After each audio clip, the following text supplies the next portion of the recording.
الرحمن الرحيم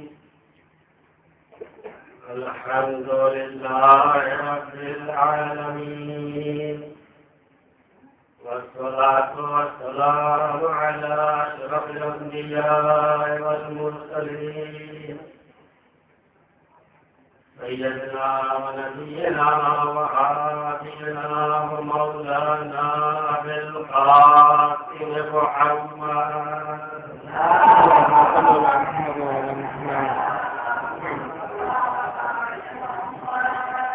وآله الطيبين الطاهرين المعصومين المظلومين المنتجبين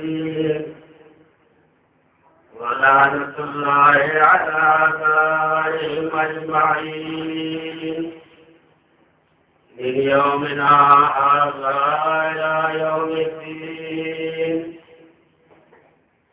أما بعد فقد قال الله سبحانه تبارك وتعالى في كتابه المبين وهو أصدق الصادقين وقوله الحق. بسم الله الرحمن الرحيم ومن يبتغي غير الإسلام دينا فلن يقبل منه وهو في الآخرة من الخاسرين.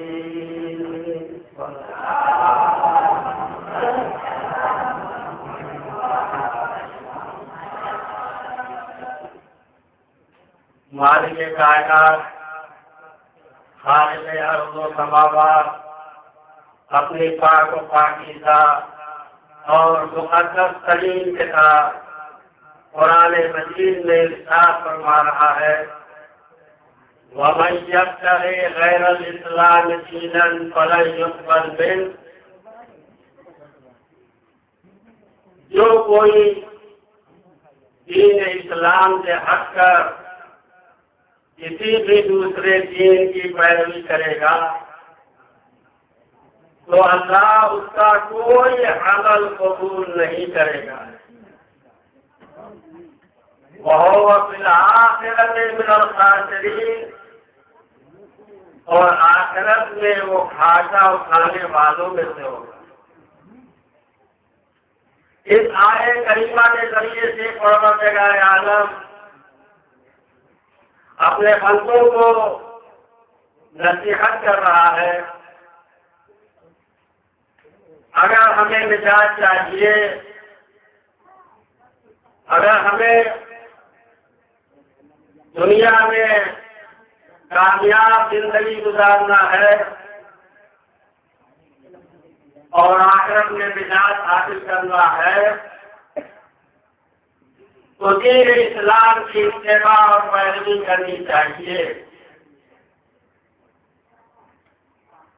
آج دنیا میں نہ جانے کتنے مذاہب پائے جاتے ہیں، کتنے ادیان پائے جاتے ہیں. میں کسی کو بھی برا نہیں کہتا.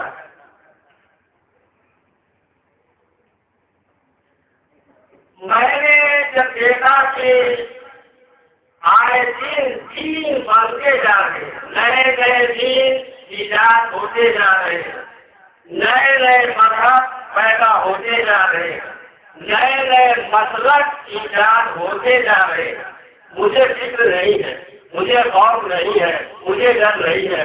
مجھے تو ایک نتیجہ مل گیا کہ اللہ کا شکر ہے کہ آج دین کی ضرورت بتانے کی ضرورت نہیں ہے. اس لیے کہ یہ دین کا پایا جانا اس بات کی دلیل ہے کہ سب کو دین چاہیے، سب کو مذہب چاہیے، سب کو وہ راستہ چاہیے جس پر زندگی کامیابی کے ساتھ بسر کی جا سکے. تو اب سوال یہ پیدا ہوتا ہے کہ کون سا دین ایسا ہے جو ہماری زندگی کی کامیابی کی ضمانت دے سکتا ہے؟ کون سا ایسا مذہب ہے جو ہمیں اللہ تک پہنچا سکتا ہے؟ کون سا ایسا راستہ ہے جو ہمیں جنت کے دروازے میں پہنچا سکتا ہے؟ کون سا ایسا طریقہ ہے جس سے اللہ حاضر ہو سکتا ہے؟ تو اب جب تمام اشیاء عالم میں ہم دیکھتے ہیں تو جو دین اسلام میں خصوصیت ہے وہ کسی دین میں نہیں ہے، جو دین اسلام میں خوبیاں ہے وہ کسی اور میں نہیں ہے، جو دین اسلام میں صداقت اور سچائی ہے وہ کسی اور میں نہیں ہے، جو دین اسلام میں طہارت اور پاکیزگی اور نظافت پائی جاتی ہے وہ کسی اور دین میں نہیں پائی جاتی ہے۔ کیوں؟ میں سوچ رہا ہوں کیا بات ہے، کوئی چیز برائی کا حکم نہیں دیتا، سب چیز اچھائی کی تعلیم دیتے ہیں۔ تو یہ آخر کیا بات ہے کہ دین اسلام اختیار کرنے کا حکم پروردگار عالم دے رہا ہے۔ بات بہت صرف ایسی ہے کہ دنیا میں جتنے ادیان پائے جاتے ہیں وہ بندوں کے بنائے ہوئے ہیں اور دین اسلام خالق کا بنایا ہوا دین ہے۔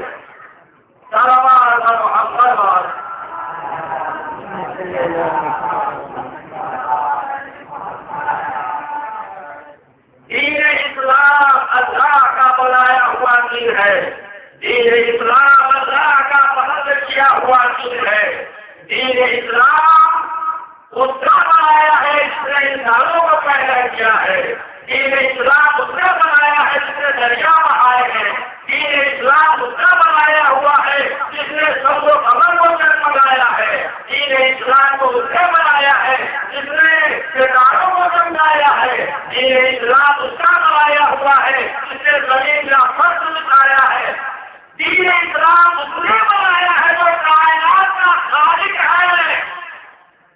مخلوق میں خامیاں ہو سکتی ہے، خالق میں خامی نہیں ہو سکتی۔ مخلوق میں نقص ہو سکتا ہے مگر خالق میں کوئی نقص اور عیب نہیں پایا جا سکتا۔ اسی لیے ہم دیکھتے ہیں کہ بندے جو چیز کی جانچ کرتے ہیں ان میں طرح طرح سے نقص پایا جاتا ہے، ان میں خرابیاں پائی جاتی ہیں، بربادیاں پائی جاتی ہے، اختلافات پائے جاتے ہیں۔ دین اسلام اتنا اچھا اور سچا مذہب ہے، آپ دیکھیے دین اسلام کی تبلیغ اور اطاعت کے لیے 1,24,000 انبیاء، 1,24,000 نمائندے دین اسلام کی تبلیغ کے لیے آئے۔ اتنی لمبی تعداد کسی اور مذہب کے مبلغین کی نہیں مل سکتی۔ توجہ دلانے محترم، اتنی طویل فہرست مبلغین اسلام کی تو نظر آ رہی ہے، کسی مذہب میں اتنی لمبی فہرست نہیں ہے۔ اور بنیادی اعتبار سے آپ دیکھتے ہیں کہ بندے جسے بلاتے ہیں اس کا کیا اثر ہوتا ہے، نئی نئی تبدیلیاں، ان میں خامیاں، ان میں بدعنوانیاں، ان میں ناانصافیاں۔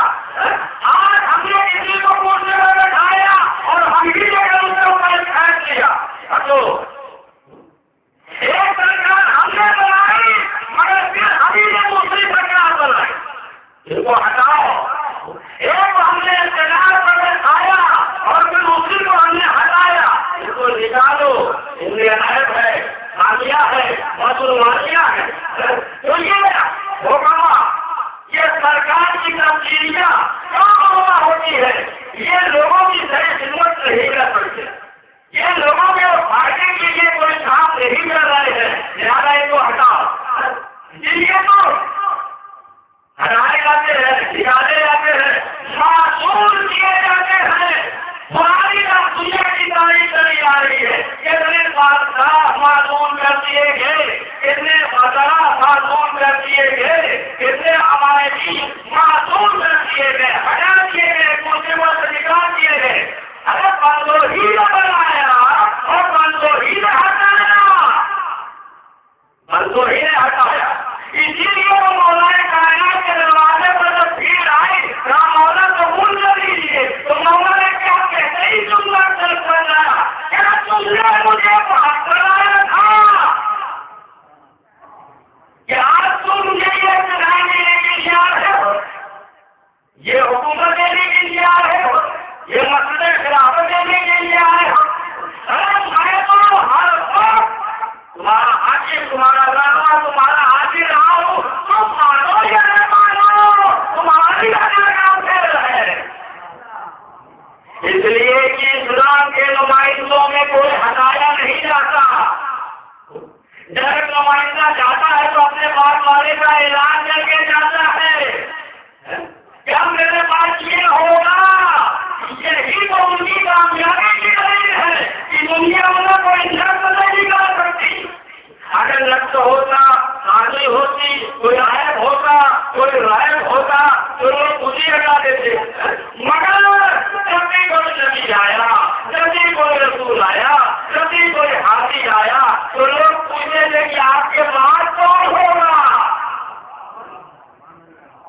آپ کے بعد کون ہماری رہبری کرے گا؟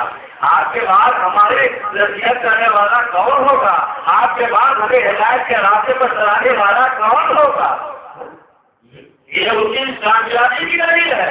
تو ابھی ہمیں ہوگا 1,24,000 انبیاء آئے، مجھے بتانے کوئی کسی چھوٹے سے چھوٹے نبی کو معصوم کیا گیا ہو، کسی چھوٹے سے چھوٹے نبی کو اس کے عہدے نبوت کو رسالت سے ہٹایا گیا ہو؟ نہیں، نہ تو اسلام کے قانون میں کوئی کمی ہے، نہ اسلام کے نمائشوں میں کوئی کمی ہے۔ صلوات اور محمد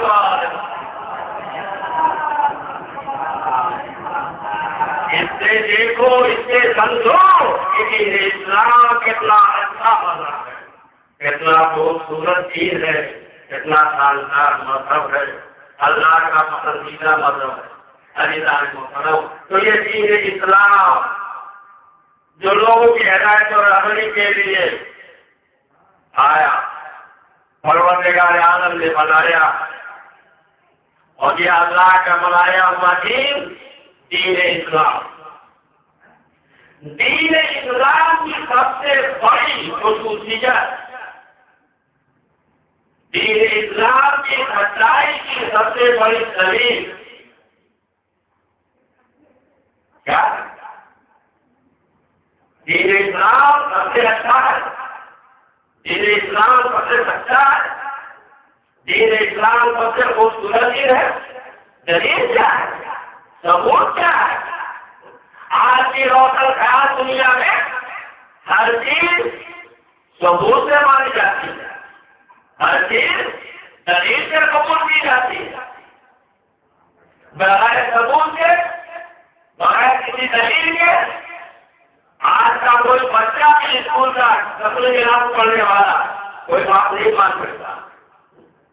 تو ہم یہ دعویٰ کرتے ہیں، ہم نے اس قرآن کو دعویٰ کرتا ہے، صلوات اور محمد والے۔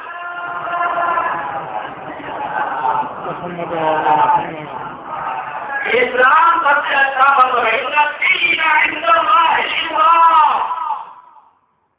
اللہ کے نزدیک کوئی دین ہے تو دین اسلام ہے۔ میں اپنے چھوٹے بچوں کو سمجھانے کے لیے کہ دین اسلام کیوں اچھا ہے، دین اسلام کیوں سچا ہے، دین اسلام کیوں خوبصورت ہے، تو اس کی ایک دلیل یہ ہے کہ اس دین کا قانون جسے قرآن مجید کہا جاتا ہے، قرآن مجید ظاہری ثبوت، ہمارے سامنے آج سب سے بہترین دلیل قرآن مجید۔ قرآن مجید کیا کہتا ہے؟ ذالک الکتاب لا ریب فیہ، یہ وہ کتاب ہے جو جس میں کوئی شک نہیں، کوئی شبہ نہیں، کوئی تعامل اور ترسل نہیں، ہر آیت سے پاک ہے یہ کتاب، ہر لفظ سے پاک ہے یہ کتاب، ہر طریقے سے پاک ہے یہ کتاب۔ محترم، دین اسلام کے قانونی کتاب قرآن مجید، یہ ہمارے لیے بہترین ثبوت ہے، ہمارے لیے بہترین دلیل، اور کتنی عظیم الشان یہ دلیل ہے، کتنا بہترین یہ اسلام کا قانون ہے، ذرا اسے سمجھنے کی ضرورت ہے۔ جب پیغمبر اسلام حضرت محمد مصطفیٰ صلی اللہ علیہ وسلم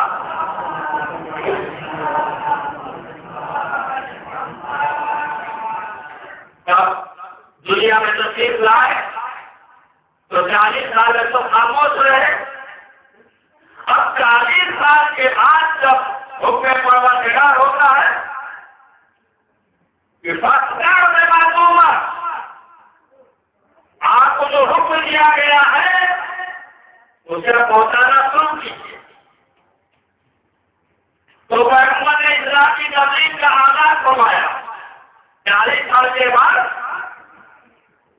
اسلام کی تبلیغ کا کام شروع کیا۔ اب میں پوچھنا چاہتا ہوں، ایک ایک انسان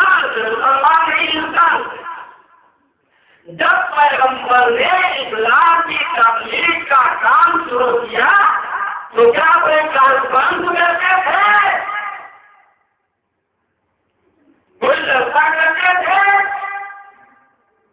کوئی مجمع اکٹھا کرتے تھے، کوئی لمبی چوڑی تقریر فرماتے تھے؟ آج کل جب الیکشن آنے والا ہوتا ہے تو آپ دیکھیے کیا حال ہوتا ہے. جن کو بولنے کی زمین نہیں وہ ہزاروں کے مجمے میں مقابلے بن کر آتے ہیں، تقریر کرتے ہیں، بھاشن دیتے ہیں. کیوں؟ اس لیے کہ ووٹ حاصل کرنا ہے، ان کو اپنی پارٹی سے حاصل کرنا ہے. لوگوں کو اپنی پارٹی سے حاصل کرنے کے لیے ایک ایک ہوا تھا لوگ تقریریں کرتے ہیں. اور بھی دوسرے مذاہب کو دیکھیے، دوسرے ہتھیار کو دیکھیے تو لوگ کیسی کیسی ترکیبیں استعمال کرتے ہیں، کیسی کیسی تقریریں لوگ کرتے ہوئے نظر آتے ہیں. میں پوچھنا یہ چاہتا ہوں کہ جب پیغمبر اسلام نے تبلیغ اسلام کا کام شروع فرمایا تو کیا وہ تقریر کرنا تھے، کیا وہ کانفرنس کرنا تھے، کیا وہ مجمع کرتے تھے، کیا وہ حدیث کو مورت کرتے تھے؟ نہیں، بلکہ وہ پیغمبر کے لیے وہ اللہ نے کہا ہے وما ينطق ان هو الا وحی یوحی. یہ میرا پیغمبر اپنی طرف سے کوئی کہتا ہی نہیں، کچھ بولتا ہی نہیں، یہ وحی کہتا ہے جو وحی ہوتی ہے. تو معلوم یہ ہوتا ہے رسول اپنی طرف سے کچھ بولتے نہیں تھے، رسول اپنی طرف سے کوئی تقریر نہیں فرماتے تھے. تو کیا کہتے تھے؟ کیسے لوگوں کو بلاتے تھے، کیا ذریعہ اختیار کرتے تھے؟ تو تعلیم بتاتی ہے کہ پیغمبر کوئی لمبی چوڑی تقریر نہیں کرتے تھے، بس قرآن کی آیت نازل ہوتی تھی اسی کو پڑھتے جاتے تھے. قرآن کی آیت جو اللہ کی طرف سے نازل ہوتی تھی پیغمبر اسی کی تلاوت کرتے جاتے تھے. پڑھتے ہیں تو تلاوت کر رہے ہیں، چلتے ہیں تو قرآن کی تلاوت کرتے جا رہے ہیں، مسجد میں ہیں تو قرآن کی تلاوت کرتے جا رہے ہیں، محرموں میں ہیں تو قرآن کی تلاوت کرتے جاتے ہیں. لوگ رسول کے زبان مبارک سے آیات قرآن کی تلاوت سنتے جاتے ہیں، سارے اسلام میں آتے جاتے ہیں. صلوات محمد والے.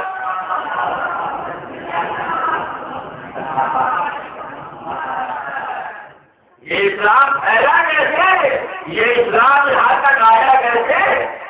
یہ قرآن مجید میں وہ جاذبیت ہے، قرآن مجید میں وہ کشش ہے کہ لوگ قرآن کی آیتیں سنتے تھے اور موہ ہو جاتے تھے، بعد میں آ جاتے تھے. جیسے کوئی اچھی آواز کوئی سنتا ہے ٹھہر جاتا ہے، سننے لگتا ہے، دل چاہتا کہ اور سنو اور سنو. کوئی اچھی آواز کیا نام تو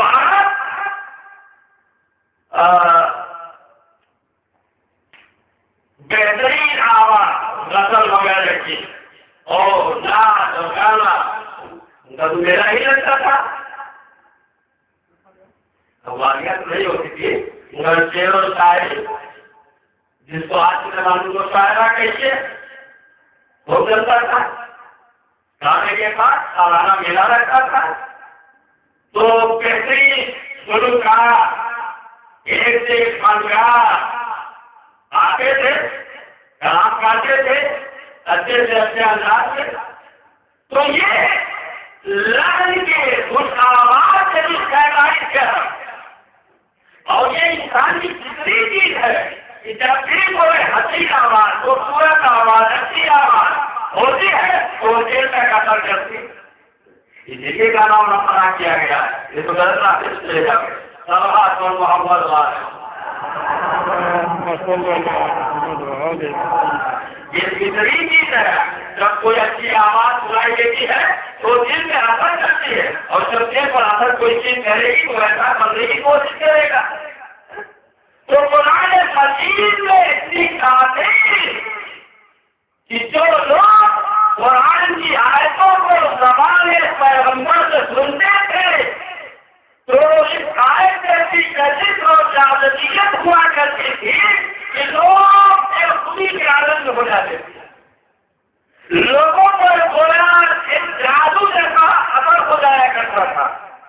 بہت ہو جاتے تھے، وہ مرد میں آ جایا کرتے تھے اور دیر کر پیغمبر کی آواز جو قرآن کی آیتیں ہوا کرتی تھی لا کرتے تھے۔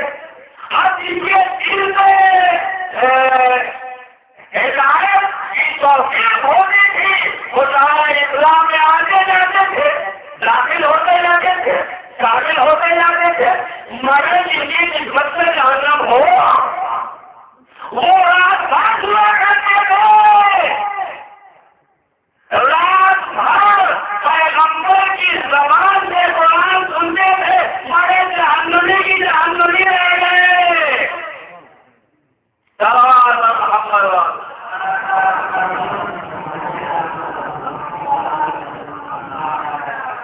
الحمدللہ آج آپ خالی کریں گے، کل حسان میں سینا دری کریں گے، آپ مختلف جملے آئے گی اور وہ حسین انداز میں خالی کریں گی، بہترین آواز میں مسائل بیان کریں گی، آپ سنیں گے تو ہر چیز سے کشش ہوتی ہے۔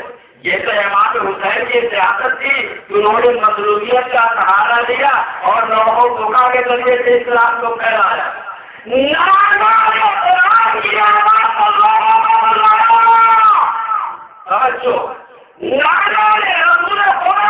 قرآن کی آواز کو سنا کر لوگوں کو دین اسلام میں بلایا، قرآن کی آواز انسانیت کو دعوت دی۔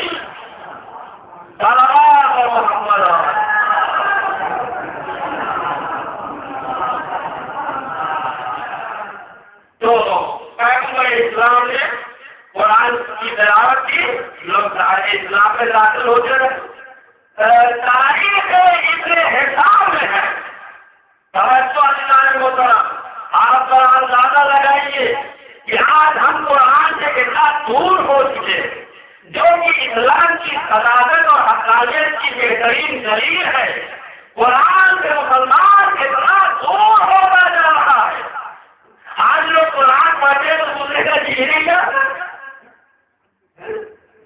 معلوم یہ ہوگا کہ قرآن پڑھنے کا بھی کوئی طریقہ ہے جس کا اثر ہوا کرتا ہے۔ اسی لیے تو جب مولانا کائنات سارے کعبہ میں پیدا ہوئے اور 3 دن کی کمپنی میں 10 کے پیغمبر پر مولانا کائنات نے جب توریت پڑھی، زبور پڑھی، انجیل پڑھی، قرآن پڑھا تو رسول نے کہا یا علی تمہیں جو توریت اللہ حسن طریقے سے پڑھا، یہ موسیٰ ہوتے ہوئے کہتے شاباش تم نے مجھ سے اچھے طریقے سے توریت پڑھی، مجھ سے اچھے طریقے سے توریت پڑھی، اور انجیل سے شاندار طریقے سے پڑھی۔ عیسیٰ ہوتے تو کہتے یا علی تم نے تو انجیل طریقے سے پڑھی کہ مجھ سے بہتر طریقے سے، اور زبور میں پورے ایسے پڑھی کہ داؤد ہوتے تو کہتے یا علی پورے زبور کو ایسی پڑھی کہ مجھ سے بہتر طریقے سے، اور قرآن کو اس طریقے سے پڑھا ہے تو قرآن پڑھنے کا حق ہے۔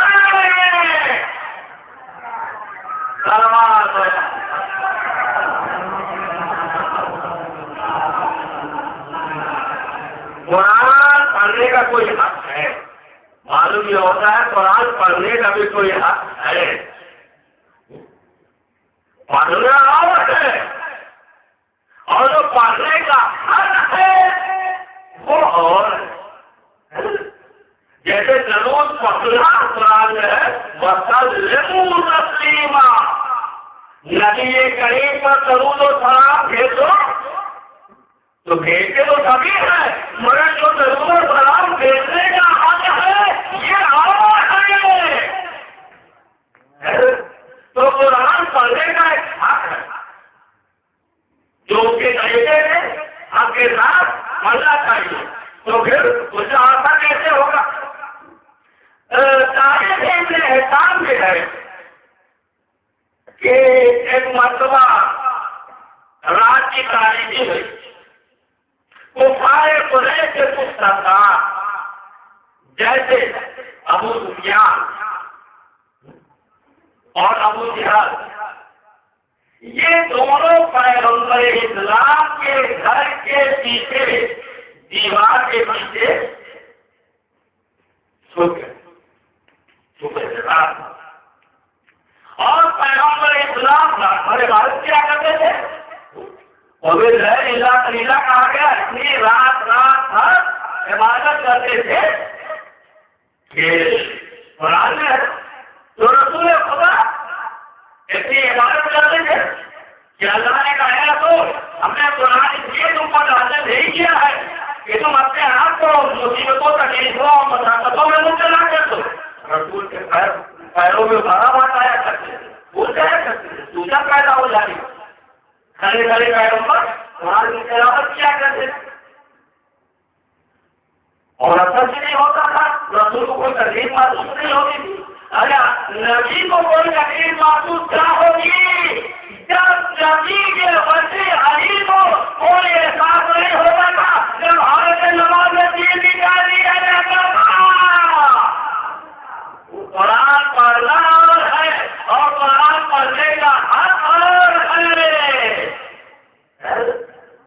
تو رسول خدا قرآن پڑھ رہے کھڑے کھڑے تلاوت کر رہے ہیں یہاں تک یہاں کے پیروں میں ورم آ جاتا ہے تکلیف محسوس نہیں ہوتی ابال پیدا ہو جاتا ہے انہیں زحمت محسوس نہیں ہوتی.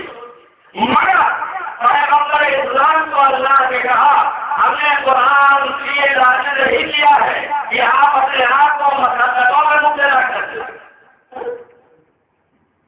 تھوڑی دیر آرام کر لیا کیجیے.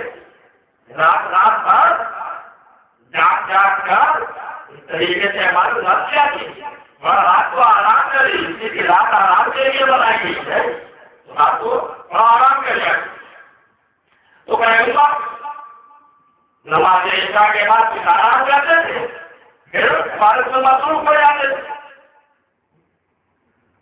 تو ایک رات کفار قریش کے 2 سردار پیغمبر اسلام کے گھر کی دیوار کے پیچھے کھڑے رات میں یہ بھی کھڑے ہیں.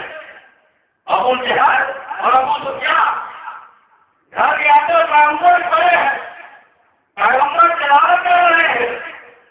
گھر کے پیچھے جھکے ہوئے 2 معاملوں کے سردار کھڑے ہیں وہ بھی کھڑے ہیں. یہ کیا کر رہے ہیں رسول سے قرآن کی تلاوت سن رہے ہیں.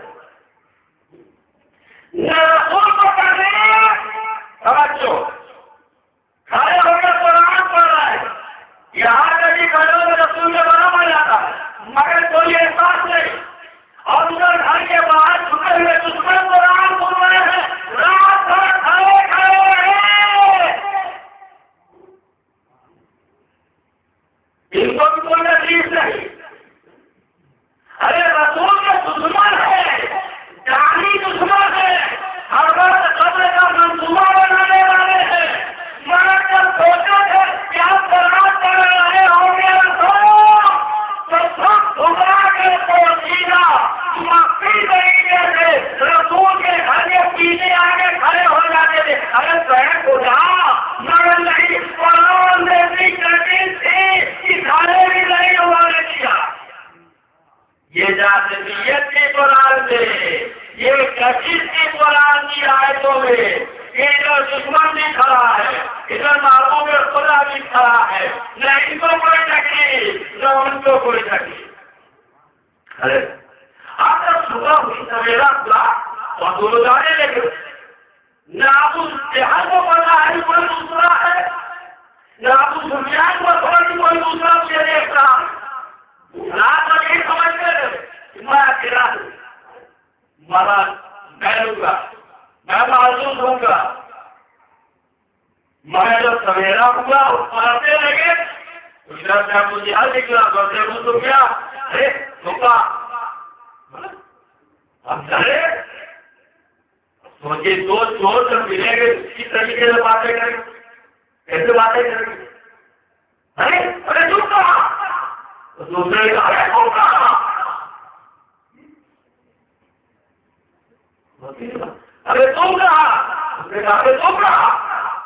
کیا کرنے کے لیے آئے تھے دوسرا بتا دھوکا کرنے کے لیے آئے تھے. بات ہو رہی. اب یہ تو بتا سکتے ہیں کہ کیوں آئے تھے.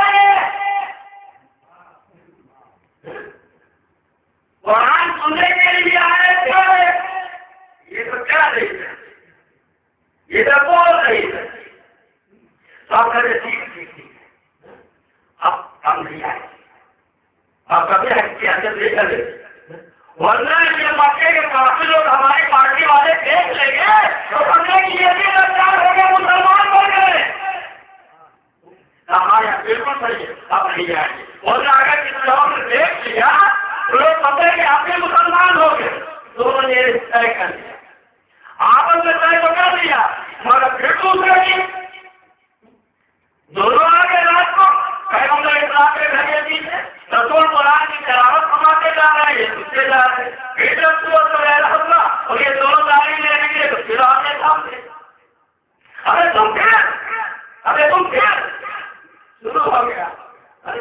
اب ٹھیک ہے, اب ایسا نہیں کریں گے, اب ایسا نہیں کریں گے. لوگ اب نہیں آئیں گے, اب ایسی حرکت نہیں کریں گے. مگر مدتوں تک یہ سلسلہ چلتا رہا.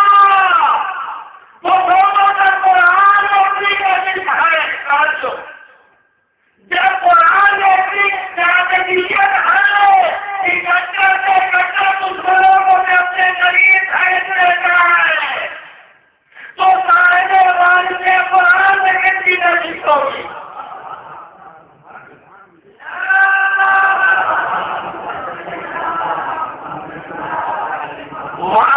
قرآن میں کتنی نصیب ہوگی, صاحب قرآن محمد مصطفیٰ میں کتنی نصیب ہوگی. یہ تو مکے میں پیغمبر جب تلاوت کرتے تھے تو کفار مکہ کے سردار سب جھکا کر سب بچا کر پیغمبر کے گھر کے قریب ہو جاتے تھے. مگر یہ صاحب قرآن محمد مصطفیٰ نے جانے دیے تھی کہ نے کبھی رسول کو دیکھا نہیں, مگر شملی ہوئے سے نبی ایک پیغمبر اسلام کی آواز پر اس دائرہ اسلام میں آ جاتا ہے. یمن میں رہنے والا اس دائرہ اسلام میں آ جاتا ہے. یہ اہل بیت کی قسم ہے کہ سلمان فارسی اس طرح اہل بیت میں آ جاتے ہیں.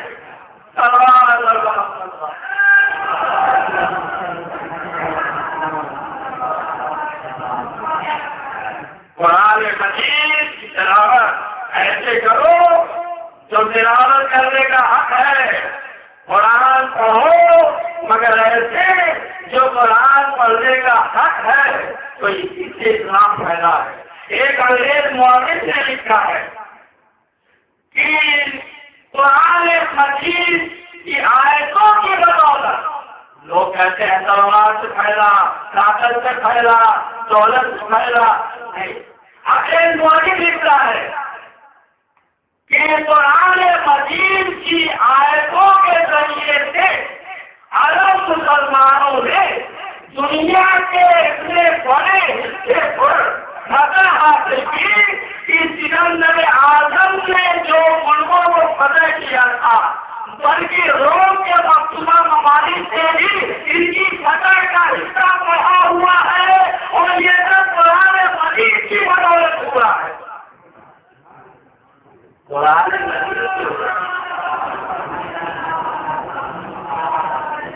تو قرآن مجید میں کشش پائی جاتی ہے. قرآن کی آیتوں میں جادلیت پائی جاتی ہے.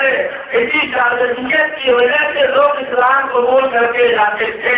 ماسٹر کہتا تھا واقع ہے وہ عبادت کے لیے تیار ہے, اشارہ کریے تو آج جائے محترم مختصر رسول ہے کہ قرآن مجید سے جادلیت ہے. قرآن مجید میں کشش پائی جاتی ہے. لوگ قرآن کی آیتیں زبان پیغمبر سے سنتے تھے اور اسلام کا کلمہ پڑھتے جاتے تھے, اسلام میں داخل ہوتے جاتے تھے. اگر کسی عورت نے سن لیا تو وہ مسلمان ہو گئی, کسی مرد نے سن لیا تو وہ مسلمان ہو گئی. اب چاہے یا کسی کے رشتوں میں تناؤ پیدا ہوگا مگر جو قرآن کی تلاوت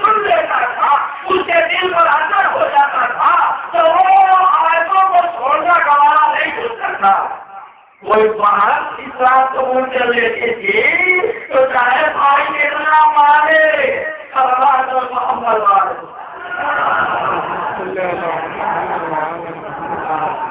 آپ دیکھتے کہ طریقے سے اسلام پہلا پیغمبر اسلام کے زمانے سے تو تاریخ بتاتی ہے کہ پیغمبر کو تقریر اپنی توڑی نہیں کرتے تھے، لوگ کانفرنس نہیں لگا کرتے تھے، لوگوں کو دیکھا نہیں کرتے، قرآن پڑھتے جاتے تھے، لوگوں کے دلوں پر اثر ہوتا جاتا تھا اور قرآن قبول کرتے جاتے تھے۔ اسی وجہ سے قرآن میں ایک جادویت اور ایک چیز پائی جاتی ہے۔ ابھی بات ہوگا یہ طے ہو گیا کہ قرآن مجید میں ایک چیز اور جادویت کی تعطیل پائی جاتی ہے، تو مجھے اتنا بتا دو جب قرآن پاک میں اپنی عزیز ہے تو قرآن جا کے انہیں کتنی عزیز ہوگی؟ قرآن ناصب میں کتنی عزیز ہوگی؟ اور یہی وجہ ہے کہ یہ قرآن مجید بظاہر پیغمبر کے زمانے میں نازل ہوا، مگر یہی قرآن مجید تمام انبیاء کے زمانے میں اس کا وجود ملتا ہے، اس کا وجود ہر نبی کے زمانے میں ملتا ہے، یعنی بسم اللہ الرحمن الرحیم کا وجود ہر نبی کے زمانے میں پایا جاتا ہے۔ پوری تاریخ ہے میرے ساتھ، مگر مختصر لفظوں کے ساتھ کہ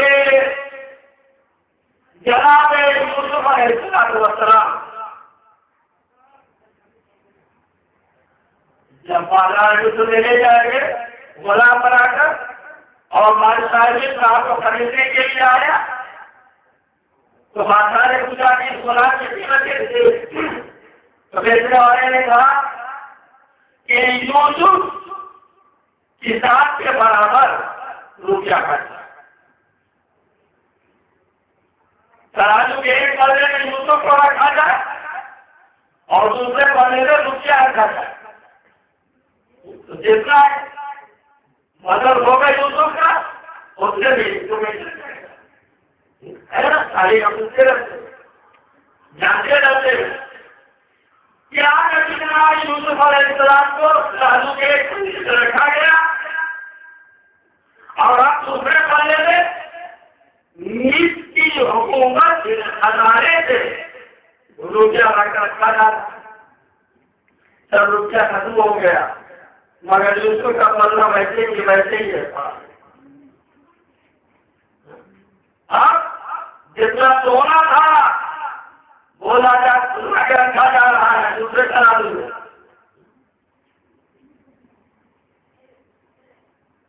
ابھی یوسف کا پلہ سونا ختم ہو گیا، روپیہ ختم ہو گیا، چاندی لاؤ، اب چاندی لائی جا رہی ہے، چاندی کو رکھا جا رہا ہے مگر یوسف کا پلہ ویسے سے کوئی حرکت نہیں، کوئی جنگی نہیں۔ یہاں تک کہ ہیرا جواہرا جتنی چیزیں تھی سب لا کے رکھی ہے، یہاں تک کہ مصر کی حکومت کا خزانہ خالی ہو گیا، دوسرے پلے میں رکھا گیا تو حکومت کا سارا خزانہ خالی ہو گیا مگر یوسف کا پلہ ویسے جو کچھ نہیں کر رہا ہے۔ اب اندازہ لگے حکومت خالی بادشاہ مصر کو لکھا اس غلام کو کیسے خریدا جائے، سمجھ لو یوسف کو کیسے خریدا جائے، روپیہ ختم ہو گیا، سونا ختم ہو گیا، چاندی ختم ہو گئی، ہیرے جواہرات ختم ہو گئے اور اس کا پلہ اٹھا ہی نہیں، اب کیسے خریدا جائے؟ تو بادشاہ مصر خود آگے بڑھا اور یوسف نے پوچھا بھائی تم یہ بتاؤ کہ تمہیں کیسے خریدا جائے؟ جناب یوسف نے کہا بہت آسان بات ہے، آسان بات ہے، حکومت کا خزانہ خالی ہو گیا، آسان بات ہے، اب بہت آسان بات ہے۔ جناب یوسف نے کہا کہ مصر کی حکومت کا خزانہ کیا، اگر ساری دنیا کا خزانہ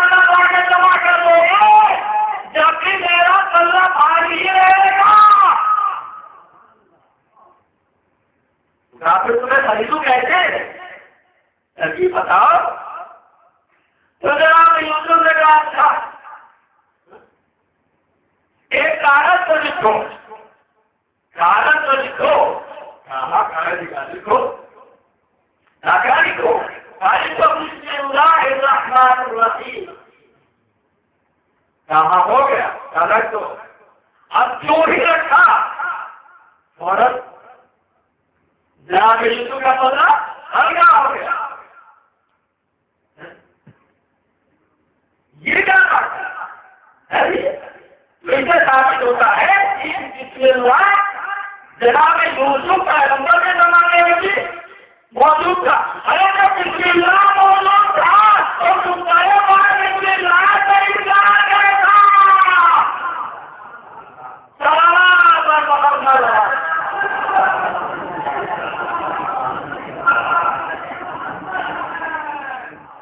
یہ ہے. اب ایک نتیجہ نکل گیا اس واقعے کا نتیجہ کیا نکلا کہ یوسف ہے نمائندہ اسلام. یوسف ہے اللہ کے بھیجے ہوئے نمائندے. دنیا دیکھ لو کہ الہی نمائندہ کبھی دنیا کی دولت سے انکار نہیں کرتا. جب دولت دنیا سے مل جائے تو دنیا کا بندہ تو ہو سکتا ہے, اللہ کا نمائندہ نہیں ہو سکتا. اور آج کے چیز کا اندازہ لگا لیجیے کہ جناب یوسف ایک بسم اللہ تعریف لکھی ہوئی ایک ارے یہ جو بسم اللہ کی تعریف جناب یوسف سے بھاگی تو دوسرے پر بسم اللہ کی منزل کیا ہوگی. اسی لیے ہم کہتے ہیں کہ علی ابراہیم سے بھی افضل ہے. ابراہیم موسیٰ سے بھی افضل, علی موسیٰ سے بھی افضل ہے. مولا کائنات تمام انبیاء سے افضل و بہتر ہے. اس لیے کہ نقطۂ فائز بسم اللہ ہے. عزیزان محترم, یہ ہے قرآن مجید کی عظمت, قرآن مجید کے رفعت. اتنے واقعات ہیں جو پیش کر سکتا ہوں, مگر نہیں, ہمیں سوچنا ہے, غور کرنا ہے کہ ہمیں اس دور میں جب ہر طرف سے حملے ہو رہے ہیں, ہر طرف سے اہل اسلام کو دبانے کی کوششیں کی جا رہی ہے, ایسے وقت میں ہمارے لیے کون مددگار ہو سکتا ہے؟ کون سی چیز ہمیں حفاظت دلا سکتی ہے؟ کون سی چیز ہمیں فلاحیابی سے ہم کنار کر سکتی ہے؟ تو یہ قرآن مجید ہے جسے ہمیں سہارا لینا چاہیے, جس کو ہمیں ذریعہ اور حادثہ اور وسیلہ بنانا چاہیے. یاد رکھو کہ جب قرآن مجید کی آیتوں میں اتنی تاثیر ہے تو واضح قرآن میں کتنی تاثیر ہوگی. ایک روایت حضور تعظیم ہے کہ ایک مرتبہ ایک عورت جس کی عمر 113 سال کی ہو چکی, 113 سال کی طریقہ عورت حضرت امام زین العابدین علیہ الصلوۃ والسلام کے پاس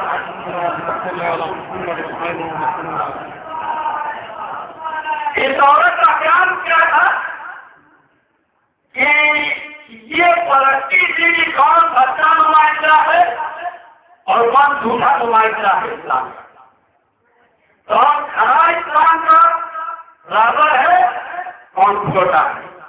کیسے پارٹی تھی؟ اس کے پاس پتھر کا ایک ٹکڑا تھا اور وہ نمائندے اسلام کے پاس جاتی تھی, جو اس پر مہر لگا دیتا تھا, پتھر کا ٹکڑا اس پر مہر لگا, کاغذ پر مہر مارنا تو اور بات ہے, آسان بات ہے. پتھر پہ مہر کرنا کوئی چیز کا طریقہ یہی تھا کہ سچا نمائندہ کون ہے, جھوٹا کون ہے, کھڑا کون ہے, چھوٹا کون ہے, کیسے پتا ہے؟ تو پتھر کا ٹکڑا لے کے جاتی تھی. آپ نمائندے صاحب ہیں, ہاں اتنا پتھر مہر کر دیجیے, چلیے دیکھ لیجیے. تو جو باقی نمائندے آئی ہوتا تھا وہ مہر کر دیتا تھا, اور جو جھوٹا ہوتا تھا پتھر نہیں کرتا, پتھر بھی مہر نہیں ہوتا. تو اس عورت کے بعد رسول خدا کی بات موجود تھی. اس عورت کے بعد پتھر پر مولا کائنات کی مہر لگی ہوئی تھی. اس عورت کے پتھر پر امام حسن مصطفیٰ کی مہر لگی ہوئی تھی. اس پتھر پر امام حسین کی مہر لگی ہوئی تھی. اب امام حسین کے بعد جو نمائندے آئی ہے سنا کی زین العابدین امام زین العابدین ہے. تو یہ امام زین العابدین علیہ السلام کی خدمت سے آئی تاکہ مہر کرتے پتھر. جب یہ عورت امام سجاد کے گھر میں داخل ہوئی تو روایت میں ہے کہ امام زین العابدین علیہ السلام حالت نماز پڑھ رہے. جیسے ہی بڑھیا نے دیکھا کہ امام زین العابدین مصروف عبادت ہے تو ظاہر پھر آؤ جب نماز پڑھ لیں گے تو پھر آ جاؤ. ایسے میں امام کی نماز پوری ہوئی اور یہ بڑھیا پوری جانے کے لیے امام نے آواز دی فوراً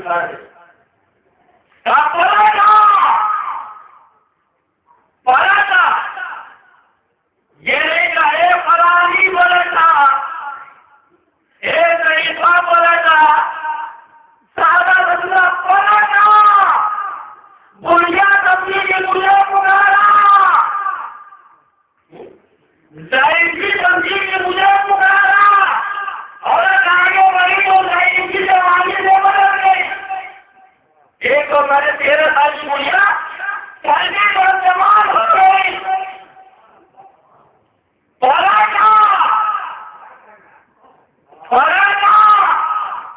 امام زین العابدین کی زبان سے بدل تھا بڑھیا کا بڑھاپا سمجھا مجھے پکارا آگے بڑھی تو ظاہری کی زمانے سے بدل گئی. پتھر کا جمعہ سمجھا مجھے پکارا پتھر بولنے لگا لپڑے لپڑے.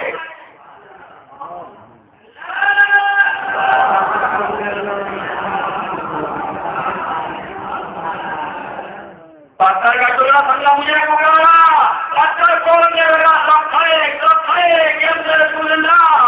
بڑھیا آگے بڑھی جو آپ بڑھیا کی اپلاوت ہو گئی مومنہ آگے بڑھی پتھر پھینک کیا امام زین العابدین نے بھی امام حسین کی دعا کے لیے اپنے گول لگا دی اور بڑھیا نے کہا بس بولا میں آگے بدو بنا تھا آخری نمائندہ الہی ہے صلوات محمد والا.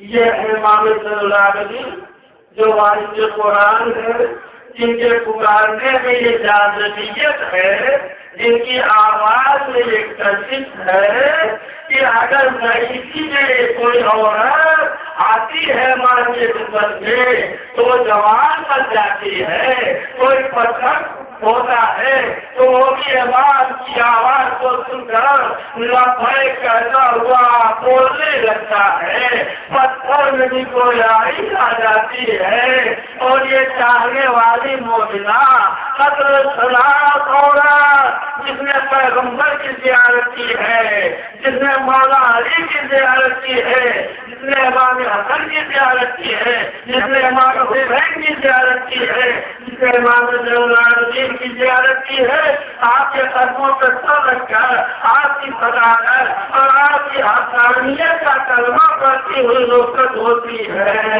مگر ہائے افسوس کربلا کے میدان میں کیسے تھے وہ نام کے مسلمان جنہوں نے اسی امام پر ایسا ظلم ڈھایا کہ آپ کے ہاتھوں میں ہتھیلیاں پیروں میں بیڑیاں اور گلے میں توبے خاصا چڑھایا گیا اور آپ کو کربلا سے کوفہ اور کوفے سے شام تک سربدر سے آیا گیا. اس حالت میں بیویوں کے سروں سے چادریں چھن چکی ہے نبی ساتھیاں قیدی بنائی گئی ہے اور کوفہ اور شام کے بازاروں میں یہ قافلہ پھرایا جا رہا ہے. اللہ دارو آپ سب بیداری کا پروگرام منا رہے ہیں.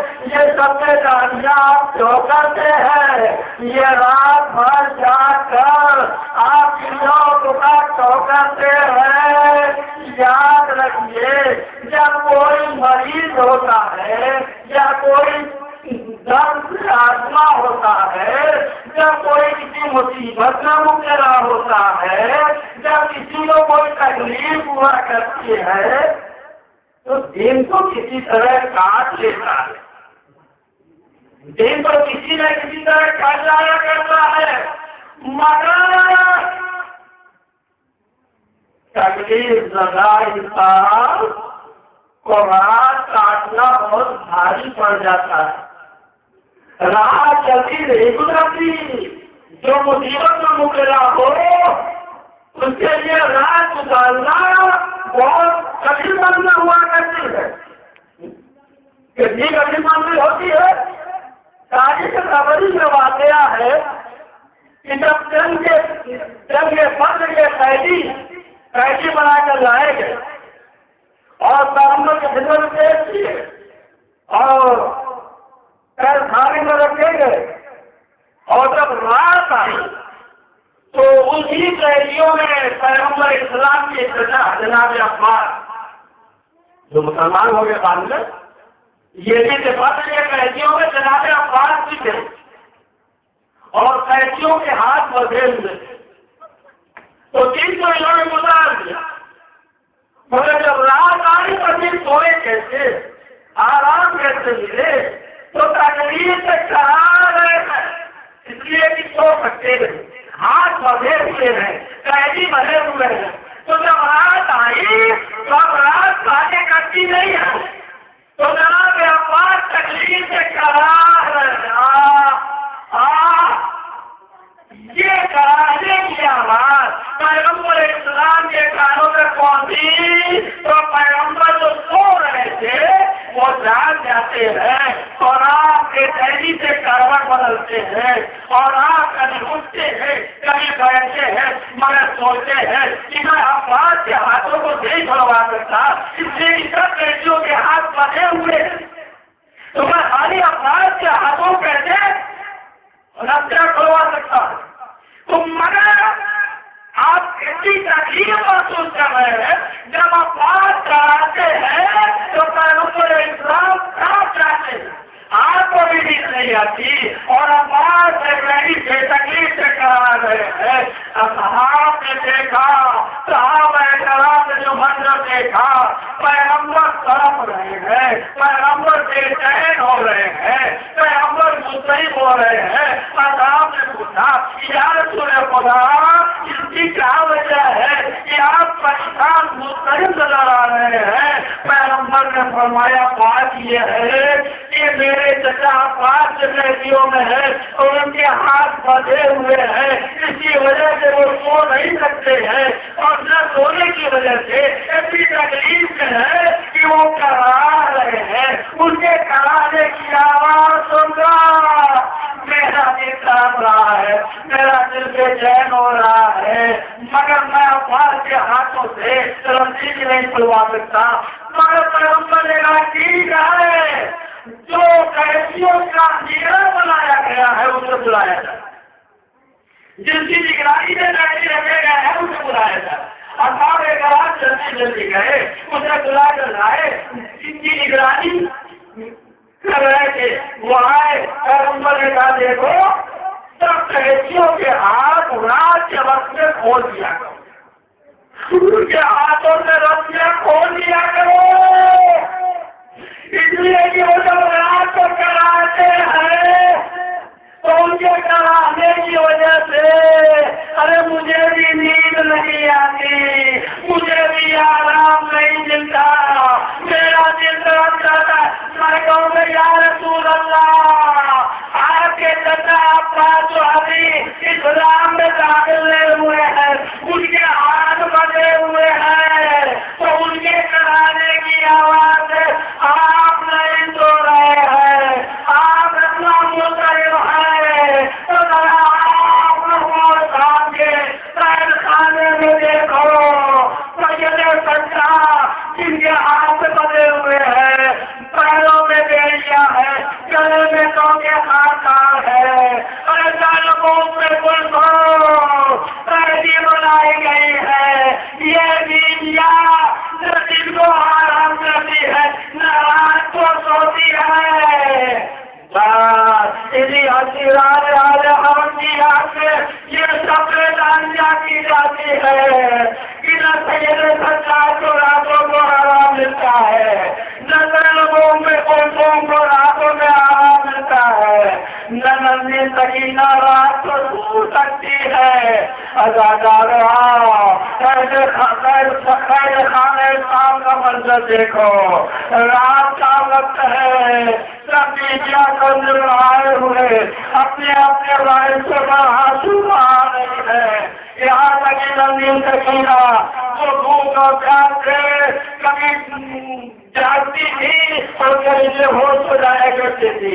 ایک رات کی بے ہوشی کی حالت میں ننھی سکینہ نے خواب میں دیکھا کہ اس کے بابا آئے ہیں اور کہتے سکینہ, بیٹی سکینہ, یہ تمہاری آخری رات ہے, اب تم میرے پاس آ جاؤ گی بیٹی. اب راجا مجھے خواب سکینہ نے دیکھا, خواب سے چوک کر اٹھی اور خانے کے اندر دوڑتی ہے اور ایک ایک کونا کھاتی ہے. کبھی اس کونے میں جاتی ہے, کبھی ادھر جاتی ہے, کبھی اس کونے میں جاتی ہے, کبھی اس کونے میں جاتی ہے. جہنم نے دیکھا سکینہ سوچتے رہی ہوتی اور چاہو کئی طریقے سے کبھی ادھر جاتی ہے, کبھی ادھر جاتی ہے, کبھی جہاں دیکھتی ہے, کبھی ادھر دیکھتی ہے اور کبھی ہمارے بابا میرے کدھر چلے گئے بابا, ابھی تو آئے تھے بابا, مجھے لینے کے لیے آئے تھے, کہاں گئے تھے بابا. اب رو رہی ہے سکینہ, ہاں میرے بابا مجھے نہیں آتے. زینب آگے بڑھی, سکینہ کو اپنے سینے سے لگا, بیٹی سکینہ سو جاؤ, سکینہ آرام کر لو. سکینہ کہتے تمہیں اماں میرے بابا کہاں گئے, ابھی تو میرا بابا آیا تھا اور کہتا تھا سکینہ تم چل تو میرے پاس آ جاؤ گی, ابھی میرا بابا آیا تھا. یہ کہہ کر سکینہ روتی جاتی ہے اور سکینہ کے رونے سے بیٹیاں بھی رونے لگتی ہے, بچے بھی بے قرار ہو جاتے ہیں. خانے سے رونے کی آواز یزید کے محل تک پہنچی, یزید کے کانوں سے ٹکرائی. خانے میں لوگ رو رہے ہیں, قیدی پریشان ہو رہے ہیں. رات کا وقت تھا, یزید خان سے چوکا, غلام سے کہا دیکھو کیا بات ہے, یہ قید خانے میں رونے کا پروگرام تو برپا ہو گیا, کیا کوئی قیدی محسوس نہیں گیا. غلام آیا, قید خانے کے قریب آواز دیتا قیدی ہو, تمہیں کوئی قیدی مر تو نہیں گیا. آواز نہیں, کوئی مرا نہیں. پھر یہ رونے کی آواز کیسی, یہ تو رویا ایسے ہی جاتا ہے جب کسی طریقے سے رویا جاتا ہے, تو پھر یہ کیوں رو رہے ہو. کوئی مرا نہیں ہے, مگر حسین کے سینے سے چھوڑنے والی سکینہ اپنے بابا کو خواب میں دیکھا ہے اور خواب سے جب وہ چونکی ہے تو اس بے قراری سے رو رہی ہے. اس کا رونا دیکھ کر ہم سب کو رونا آ رہا ہے. غلام واپس آیا, یزید سے کہا نہیں مالک ابھی کوئی قیدی مرا نہیں. پھر یہ رونے کی آواز کیسی آ رہی ہے. حسین کی 4 سال کی بچی جو اپنے بابا کے سینے پہ سویا کرتی تھی, اس نے اپنے بابا کو خواب میں دیکھا اور چوکی خواب سے تو اپنے بابا کو یاد کر کے رو رہی ہے, اپنے بابا کو تلاش کر رہی ہے, اپنے بابا کو ڈھونڈ رہی ہے. یزید کے ہم نے سنا اپنے بابا کو خواب میں دیکھا ہے, لے جا اس کے بابا کا سکینہ کے بابا کا کام کر کہہ دو اللہ تعالیٰ تصور کرنا ایسے نہیں لگی تو راستہ دیا جاتا ہے. غلام نے سو لیا خاک و خون میں بچہ کھڑے حسین گھر کھانے سامنے آیا. آواز دلو سکینہ تمہارا بابا آ گیا. سکینہ دوڑی دوڑے گھر کھانے کے دروازے پہ آئے. دروازہ کھلا. بابا تو نہیں آیا. بابا کا کٹا ہوا سر آیا. آگے بڑھی. بابا کا کٹا ہوا سر سینے سے لیا اور ایک کونے میں لے جا کر تمہاری جات کام بیان کرتی جاتی ہے. سکینہ روتی جاتی ہے. بابا تمہارے بات کربلا میں ہمارے خیمے جلا دیے گئے. بابا مغلوں کے سروں سے چادریں چھین لی گئی. بابا میرے گردے میں بھی آگ لگی. مجھے تماچے مارے گئے. ہمیں قیدی بنایا گیا. ہمیں وہ بہت صاحب کے بازاروں میں پھرایا گیا. بابا مجھے آج تک کسی نے پانی نہیں ملایا. اے بابا پانی پیاتے ہو.